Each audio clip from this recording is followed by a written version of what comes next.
नमस्कार, welcome to सैनिक institute. तो जैसा कि आप लोगों को पता है कि सैनिक स्कूल के अलॉटमेंट का रिज़ल्ट आ चुका है आप लोगों का। और जो भी बच्चे सेलेक्ट हुए हैं उनको बहुत बहुत बधाई, जिनको स्कूल अलॉट हो चुका है। और जिनको नहीं हुआ है वो परेशान होने की उनको कोई भी ज़रूरत नहीं है, क्योंकि अभी राउंड 2 की काउंसलिंग बची हुई है। तो राउंड 2 की काउंसलिंग में देखते हैं क्या कितनी सीट अवेलेबल रहती हैं और किस हिसाब से वो सीट को डिस्क्रिमिनेट करते हैं। ठीक है, तो जिन बच्चों के भी आसपास में नंबर रह गए हैं, मेरिट लिस्ट में नहीं आ पाए हैं, उसके आसपास में ही हैं, तो वो बिल्कुल भी चिंता ना करें। अभी राउंड 2 की काउंसलिंग होगी तो उनका होने का चांसेस है। ठीक है, तो आप लोग परेशान ना हो, अभी बिल्कुल बने रहें वेबसाइट के साथ। जो भी नई नोटिफिकेशंस आती हैं तो आप लोगों को मैं लेकर आप लोगों के लिए उपलब्ध हूँगा यहाँ पर। और जैसा कि पिछले 2 दिन से कोई नोटिफिकेशन नहीं आ पाई, क्योंकि थोड़ा सा मौसम का दिक्कत थी, जिसकी वजह से ये सब जो भी यंत्र हैं ये ऊर्जा से ही चलते हैं, तो इलेक्ट्रिसिटी में थोड़ा सा दिक्कत थी, इस वजह से नहीं चल पा रहे थे, तो आपके सामने हम उपलब्ध भी नहीं हो पा रहे थे।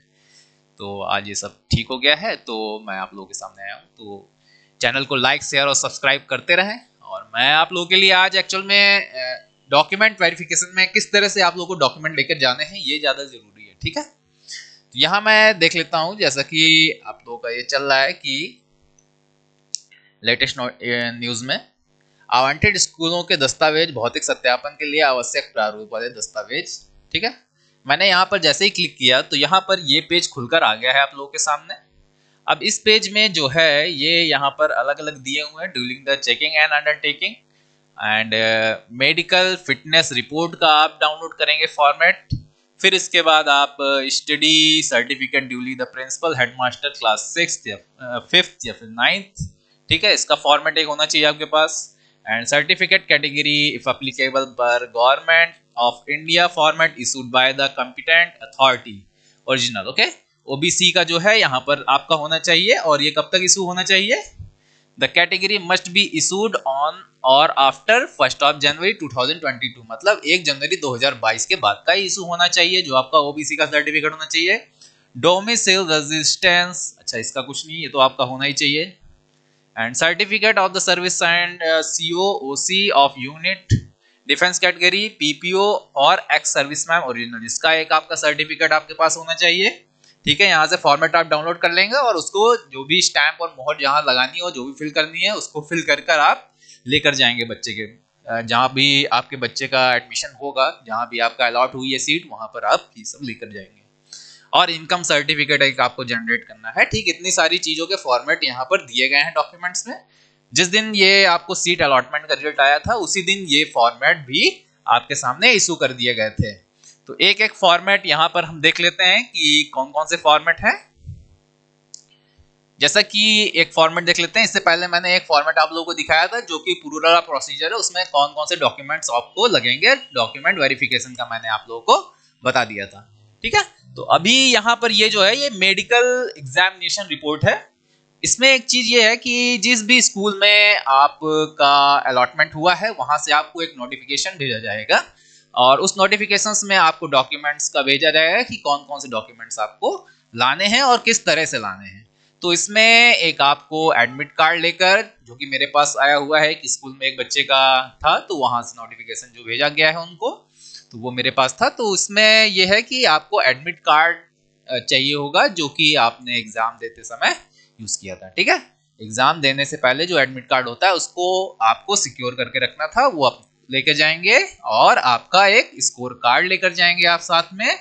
और उसके साथ साथ आपका ये जो मेडिकल का रिपोर्ट दिख रही है, ठीक है, एग्जामिनेशन रिपोर्ट, ये इसमें लिखा हुआ है name candidate and father name and birth age, ये सब डिटेल्स आपकी जो पर्सनल डिटेल्स हैं वो सारी लिखी हुई हैं। ठीक है, इसमें ये मेडिकल एग्जामिनेशन रिपोर्ट है। मेडिकल एग्जामिनेशन रिपोर्ट जो है ये पेरेंट्स को फिल करके ले जाना है। इसमें यहाँ पर ये जैसे दिया हुआ है फैमिली डिटेल्स में कि किसी आपके फादर हैं या फिर मदर, ग्रैंडमदर, ग्रैंडफादर, जो लोग भी अलाइव हैं उनके बारे में डिटेल देनी है और जो नहीं है उनके बारे में भी यहाँ पर डिटेल देनी है। और उसके बाद यहाँ पर फैमिली हिस्ट्री दे दी है कि फैमिली हिस्ट्री में किसी को कोई डिजीज तो नहीं है, इस प्रकार की डिजीज, जैसे कि यहाँ पर ट्यूबरक्लोसिस के बारे में है, डायबिटीज है, हीमोफीलिया है, मेंटल डिजीज है, ऐसे ही कई डिजीजेस और हैं, ये यहाँ पर बताना होगा। ठीक है, यहाँ पर ये बताना होगा कि परिवार में किसी भी पर्सन को कोई भी डिजीज है या नहीं है, या फिर इससे कोई ग्रसित तो नहीं है। और यहाँ पर आपको personal medical history right in brief पूरा लिखना होगा। ठीक है, have you ever suffered from any of the following, अगर कोई यहाँ पर इससे सफर्ड कर रहा है तो उसको यहाँ पर अपना देना होगा, या फिर कभी सफर्ड किया हो। ठीक है, बाकी ये पूरा डिजीजेस का नेचर दिया हुआ है कि किस तरह से क्या है, सब पूरा दिया हुआ है।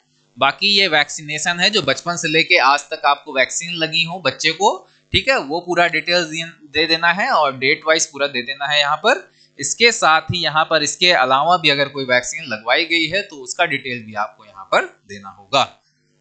फिर डिक्लेरेशन में आप यहाँ पर पूरा डिक्लेयर कर देंगे सिग्नेचर के साथ, नेम ऑफ कैंडिडेट और application number, signature of the guardian, मतलब मदर है फादर है जो भी है, ठीक है, name of the guardian and date. ठीक है, यहाँ तक का फॉर्म जो है ये पेरेंट्स भरेंगे। इसके बाद फिर ये जो मेडिकल एग्जामिनेशन फॉर्म है ये लेकर जाना है वहां पर। ठीक है, ब्लैंक मेडिकल एग्जामिनेशन फॉर्म एक लेकर जाना है, जिसका टेस्ट वहां पर आई थिंक कराएंगे जो भी स्कूल वाले होंगे, क्योंकि ब्लैंक अगर मंगा रहे हैं तो ये सब टेस्ट वहीं पर होंगे। तो यहाँ पर ऐसा कुछ तो लिखा नहीं है कि आपको करा के ले जाना है या नहीं ले जाना है, ब्लैंक लिखा हुआ है, तो मेरे ख्याल से यही होगा। तो फिर ये जो आपके यहाँ पर टेस्ट कौन सा, हाइट है, वेट है, यूरिन है, ब्लड एग्जामिनेशन है, फिजिक है, स्किन है, ठीक है, ये कई टेस्ट दिए हुए हैं। इसके बाद ये सर्जरी का ऑप्शन दिया हुआ है, कहीं पर आपकी सर्जरी कभी कुछ है ना। फिर ये फ्लैट फीट है, फ्लैट फीट का मतलब आपका जो पाँव का नीचे का जो हिस्सा होता है जिसे तलवा कहते हैं। ठीक है, फिर आगे आपका ये नॉकनी है कि आपके जो ये घुटने हैं ये आपस में टच तो नहीं होते हैं, इसके बारे में यहाँ पर देखेंगे, एग्जामिन होगा आपका। और इसके साथ साथ ये यहाँ पर देखिए लिखा हुआ है सिग्नेचर ऑफ सर्जरी स्पेशलिस्ट, यहाँ पर जो भी आपका टेस्ट करेगा वो एक स्पेशलिस्ट होगा, वही यहाँ पर सिग्नेचर करके देगा कि आप मेडिकली फिट हैं या नहीं। आपका आई विजन का यहाँ पर टेस्ट होगा, आई विजन में राइट और लेफ्ट का पूरा विजन का यहाँ पर टेस्ट होगा आपका, आपको किसी प्रकार की कोई डिजीज तो नहीं है। ठीक है, यहाँ पर ये पूरा ये डिटेल दी हुई है किस तरह से टेस्ट होगा आपका। ठीक है, बाकी ये ईयर नोज थ्रोट का भी यहाँ पर दे दिया गया है। ठीक है, तो ये सारे टेस्ट जो हैं ये आपके डेंटल टेस्ट है, किस तरह से होगा पूरा प्रोसीजर भी यहाँ पर दिया हुआ है। ठीक है, और ये पूरा रिमार्क्स ऑफ मेडिकल बोर्ड, ठीक है, मेडिकल बोर्ड इसका एग्जामिन करेगा ये पूरा कैसे क्या है, फिर यहाँ पर सीएमओ अपना साइन कर देगा। ठीक है, seal noted bye candidate and personal details, यहाँ पर जो भी है वो डाल दिया जाएगा। यहाँ पर लिखा हुआ है blank medical form examination form, तो ये आपको लेकर जाना है ब्लैंक वहां भी। ठीक है, और इसके बाद और भी जो डॉक्यूमेंट्स हैं जो कि मैं देख लेता हूँ यहाँ पर, जैसे कि आपका नेक्स्ट डॉक्यूमेंट्स अगर बात करूं मैं, तो फॉर्मेट फॉर इनकम सर्टिफिकेट इसमें एक दिया हुआ है। तो इनकम सर्टिफिकेट में जो है ये आपका पूरा कैंडिडेट नेम और फादर नेम, ऑक्यूपेशन, और यहाँ पर पूरी डिटेल आपको दिखानी है कि आपका फाइनेंशियल ईयर 21-22 में कितनी इनकम रही है।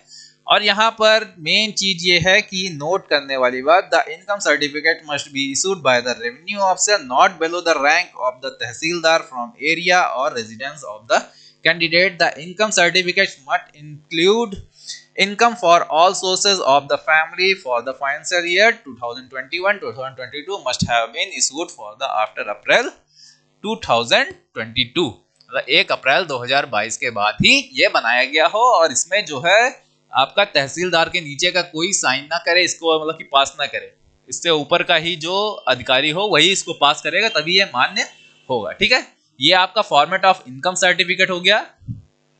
और यहाँ पर मेरे पास है format of serving certificate. Serving certificate में यहाँ जैसा कि आप देख रहे हैं ये ठीक है, certificate of serving signed CO OC of unit, ठीक है, PPO for ex serviceman original. तो ये जो है यहाँ पर ये format of serving certificate for serving defence category personal, this is the certified number, जो रैंक हो आपकी, नाम और ये सब पूरा लिखकर आपको यहाँ पर सील ऑफ यूनिट की सील लगा के और सिग्नेचर करा के आपको ये भी रखना होगा, लेकर जाना होगा। और इसके बाद जो डॉक्यूमेंट्स है यहाँ पर, ये एनसीएल, ठीक है, ओबीसी एनसीएल सर्टिफिकेट है, ये सिर्फ ओबीसी वालों के लिए है। ओबीसी वाला सर्टिफिकेट यहाँ पर जो है मतलब कि अदर बैकवर्ड क्लासेस, ठीक है। ये NCL applying for the admission to Sainik schools, ठीक है। ये आपको फॉर्मेट पूरा करना है, सिर्फ ओबीसी वालों को ओबीसी वाला भरना है। और इसके बाद यहाँ पर दिया हुआ है फॉर्म एससी और एसटी, ठीक है। ये एससी एसटी वालों को नीचे वाला फॉर्म फिल करके ले जाना है। ये दो चीजें बहुत ही ध्यान देने वाली हैं, जो कि आपको लेकर जाने हैं, सारे डॉक्यूमेंट्स आपको क्लियर करके रखने हैं, ठीक है। और यहाँ पर दिया हुआ स्टडी सर्टिफिकेट फॉर क्लास 6, तो यहाँ पर स्टडी सर्टिफिकेट में आपको क्या करना है, ये क्लास 6 के लिए है। और क्लास 6 के लिए certified given correct in respect and the name of student, ठीक है, and provisional selected to the school, कौन सा बच्चे का नाम क्या है और किस स्कूल में वो सेलेक्ट हुआ है, candidate in block letter, father name, mother name और गार्जियन इन रिलेशनशिप, जेंडर, ठीक है। ये सारी चीजें जो डिटेल्स है पर्सनल यहाँ पर डाल देनी है। और यहाँ पर आधार कार्ड आपको डाल देना है। मेन चीज ये है कि particular name of the school, class 3, class 4, class 5, ठीक है। स्कूल लोकेशन रूरल अर्बन क्या रही है, month and year of joining and month and year of passing, ठीक है। 3rd, 4th और 5th यहाँ तीनों की डिटेल आपको डाल देनी है, जो कि फॉर्म में दिखा हुआ है। और tehsil and block and name of the district, name of the state, ठीक है। ये सारी चीजें आपको करने के बाद यहाँ पर एक डिक्लेयर कर देना है कि कौन सा सैनिक स्कूल हमें मिला है, ठीक है। इसके बाद सिग्नेचर हो जाएंगे, पेरेंट्स का सिग्नेचर एंड डेट हो जाएगी। The above detail of candidate are verified from the school records and found correct, ठीक है। यहाँ पर प्रिंसिपल की, हेडमास्टर की सील और मोहर लगेगी, प्लेस और डेट हो जाएगा। ये क्लास 6 के लिए ऊपर हो गया। और ये नीचे वाला क्लास 9 के लिए, क्लास 9 वालों को 6, 7 और 8 की डिटेल देनी होंगी। तो इतने डॉक्यूमेंट्स यहाँ पर दिए हुए हैं कि इन डॉक्यूमेंट्स को आपको पूरी तरीके से क्लियर करके रख लेना है, ठीक है। जो भी हैं आपको एडमिशन कराने से पहले सारे डॉक्यूमेंट्स आपको एकदम अपने कंठस्थ कर लेने हैं अपने पास सही तरीके से। और एक ब्लैंक मेडिकल फॉर्म जरूर लेकर जाना है आपको। आपने मेडिकल एग्जामिन करा लिया है तो बढ़िया है आपके लिए कि यहाँ से आपके पास रिपोर्ट होगी, वहां पे दोबारा आपका टेस्ट आई थिंक कराएंगे लोग। और जिसके पास नहीं है वो अपना क्या करेंगे, वहां पर ब्लैंक लेकर जाएंगे, तो आपका मेडिकल टेस्ट आई थिंक वहां पर होगा, ठीक है। तो हमारे द्वारा दी गई जानकारी आपको कैसी लगी ये आप लोग कमेंट बॉक्स में बताएं, ठीक है। बाकी जो भी नई अपडेट आती है मैं आप लोगों के लिए लेकर आऊंगा। और लगातार चैनल पर बने रहें, लाइक शेयर और सब्सक्राइब जरूर करते रहें चैनल को, ठीक है। धन्यवाद।